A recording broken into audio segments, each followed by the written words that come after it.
ஓம் நம Sivayam. Hi viewers, எல்லாரும் எப்படி இருக்கீங்க? அண்ணாமலையார் ஆசீர்வாதத்துல எல்லாரும் நல்லதான் இருப்பீங்க.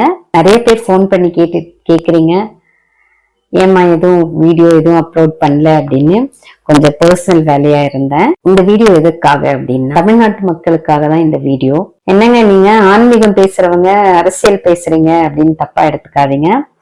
நல்ல கருத்துக்களும் தர்ம சிந்தனைகளும் உயர்ந்த எண்ணங்களும் மக்களுக்கு நல்ல விழிப்புணர்வை ஏற்படுத்தும் நல்ல விஷயங்களும் கூட ஆன்மீகமே.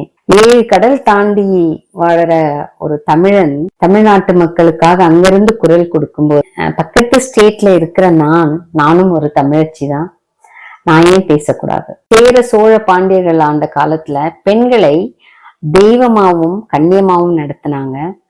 அதே மாதிரி அறிஞர் அண்ணா, கர்ம வீரர் காமராஜர், மக்கள் திலகம் எம்ஜிஆர், புரட்சி தலைவி அம்மா ஜெயலலிதா, இவங்க எல்லாம் வாழ்ந்த காலத்துல கூட பெண்களை அவ்வளவு ஒரு கண்ணியமா நடத்தினாங்க. பெண்கள் நாட்டின் கண்கள்னு சொன்னாங்க. பெண்களுக்கு பாதுகாப்பு இருந்துச்சு. ஆனா இப்போ மேடை நாகரிகமே இல்லாம ஒருத்தர் மேடையில பத்தி அவ்வளவு கேவலமா பேசுறாரு. அதையும் கேட்டுட்டு சில மேடையில உட்கார்ந்து ரசிச்சுட்டு சிரிச்சுட்டு உட்கார்ந்துருக்காங்க. இதுதான் தமிழ்நாட்டு கலாச்சாரங்களா? இதுதான் தமிழ்நாடா? இதுதான் பெண்களுக்கு கொடுக்கிற மரியாதையா தமிழ்நாட்டுல? தமிழ்நாட்டு மக்களை நீங்க தான் யோசிக்கணும். நம்மளுடைய விஜயகாந்த் சார் வந்தாரு, மக்களுக்கு நல்லது பண்றதுக்காக வந்தார். அவரை இழந்துட்டீங்க, அவர் அடையாளம் தெரிஞ்சுக்கல நீங்க. அதே மாதிரி இப்ப நம்ம விஜய் சார் வந்திருக்கிறாரு. அவருக்கு என்ன இல்லைன்னு வந்தாரு சொல்லுங்க?